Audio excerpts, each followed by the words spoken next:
I think that there's a tendency to say, well, we're war weary. But having just returned from Afghanistan and Pakistan and having been in Iraq all through the shock and awe bombing, I think we don't have even a tiny fraction of the war weariness that burdens the people who bear the brunt of our warfare. And so I think building empathy in all of our communities, along with education is important. And we need one another as a nationwide community of peace activists. The world came closer than ever before to ending a war before it started, before the 2003 war. And I think we can recapture some of that momentum. You know, the New York Times referred to the peace movement as the world's only other superpower. There's a tremendous, crucial need for people's good minds, for tough minds and tender hearts to be activated now. You asked if we were disappointed in President Obama. I can't speak on behalf of everybody here. I would say that many people in the grouping that's coming together never really saw him as a peace president, supported third-party candidates, and feel that they were vindicated in their position. Other people were thinking that he is a very smart guy and perhaps took the position about focusing on the Afghanistan war as a position that would show him strong on security and would help getting him elected, but that he was smart enough to know that there's no winning in Afghanistan, and so once elected, he would do what he's said he would do in Iraq, which is set a timetable for withdrawal. I personally am extremely disappointed in the president, but also extremely disappointed in the Congress.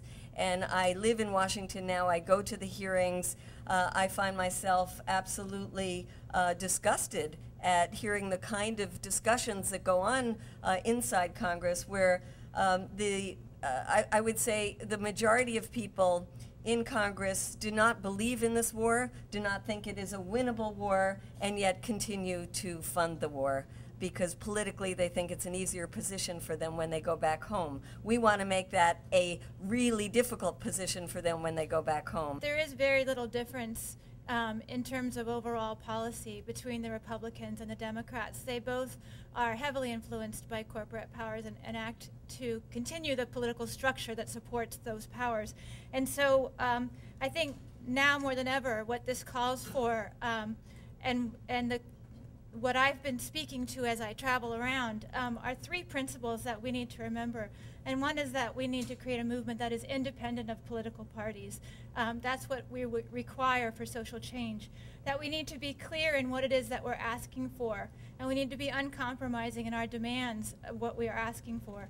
And so independence, clarity, and an uncompromising power in our demands is what's going to be required to shift to create change. It's not just a matter of voting, and that's become so very clear. And so it doesn't matter at this point who is in office. What matters is how we, the people, are organized and united in our demands. If we want national security, we have to stop denying it for other people around the world.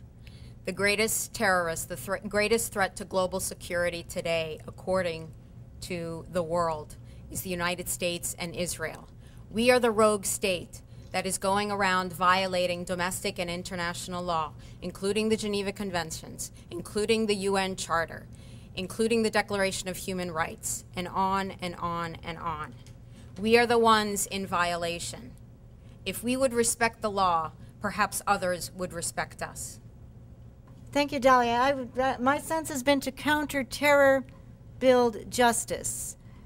And the greatest terrors that we face are the terrors of what we ourselves are doing to our own environment and our inability to change our patterns of consumption of fossil fuel and other irreplaceable resources. In terms of future generations, where our inability to step up to the plate and really start to change our lifestyles and our patterns of consumption will create very real terrors for future generations. It was interesting that Barbara Boxer in December of 2009 said that there were about 100 al-Qaeda figures in Afghanistan. And then I believe on one of the Sunday morning talk shows, this was reiterated again by United States officials. So if there are about 100, let's say even 200 al-Qaeda operatives in Afghanistan, and then you start to do the number crunching for the amount of money that the United States is expending on the war in Afghanistan, it comes out to about $1 billion per al-Qaeda operative to take them away from being a threat to us here in the United States. Now, meanwhile, think about the cutbacks in terms of education, health care, infrastructure, water scarcity, all of these problems that can't be resolved because we are pouring our hard-earned income, our ingenuity, our productivity into the bloated bank accounts of Boeing, General Electric, Raytheon, Lockheed Martin, and other companies who have been like welfare sponges who are, I think, representative of what the Reverend Dr. Martin Luther King referred to as the demonic suction cup of the military. We have over 800 military bases in countries all over the world. Now, we would never, ever let a foreign country have a military base in the United States. It would just be totally out of the question. So why should other countries be forced to have U.S. military bases? And when they're not forced, it's because there is a compliant government in power that tends to be a dictatorship, like a monarchy in Saudi Arabia. Let's not forget that one of the reasons that Osama bin Laden said he attacked us on 9/11 is because we had bases in the holy places of Mecca and Medina. So one of the things I think our movement is probably in agreement with is that we would be a much stronger democracy if we withdrew our troops and our bases from overseas and focused on defending ourselves here at home. The training that we receive in basic training, it starts out early. It's the dehumanization of anybody who's not an American soldier. We quite often sing cadences when we run that involve certain words like, I went to the market where all the women shop, I pulled out my machete and I began to chop. I went to the playground where all the children play, I pulled out my machine gun and blew them all away. It's that kind of training that you take an 18, 19-year-old kid and you put that into his head, and then also tell him that he's fighting for freedom and democracy, God and country, and tell them also that if you don't believe this way and you want to get out, you want to opt out of your contract, you're going to be dishonorably discharged. They use fear. You're not going to be able to get a job, go to school. You're going to be living on the streets as a homeless person because you don't want to fight in our country. Now you can either go and kill and do what your country tells you to do, or you could go back and you can be a homeless person with no money. It's that kind of training that turns children into killers in Iraq. When you get to Iraq, the fear, like myself, I thought that I seriously was going there for freedom and democracy. I was going to help the people of Iraq and against the so-called terrorists. I never one time saw a terrorist in Iraq. What I saw were people who were trying to live their lives the best they could. People who were trying to defend their country against an occupation that is illegal. There was no terrorists. Where are the terrorists? I never saw them. We were killing people. And do you think the children that I pulled out of that van that day are going to be thankful that we killed their father?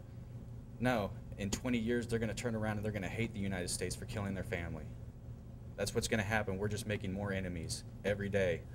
But when soldiers go and they fight in a combat zone, they come back and have PTSD. It shows that as human beings, we were not meant to be in that kind of situation. We were not meant to kill. And that's the thing that gives me hope, that we are always going to win. What they are doing is against human nature.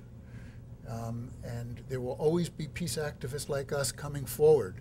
They can't, just like they can't push down all the people of Iraq and all the people of Afghanistan, they will never stop people here from fighting for peace, because that's in our human nature. That's why we have emotions like empathy and love and the things that connect us.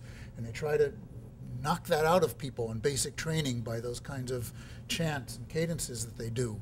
But they could never do that because we're human beings and it's not in our nature to kill.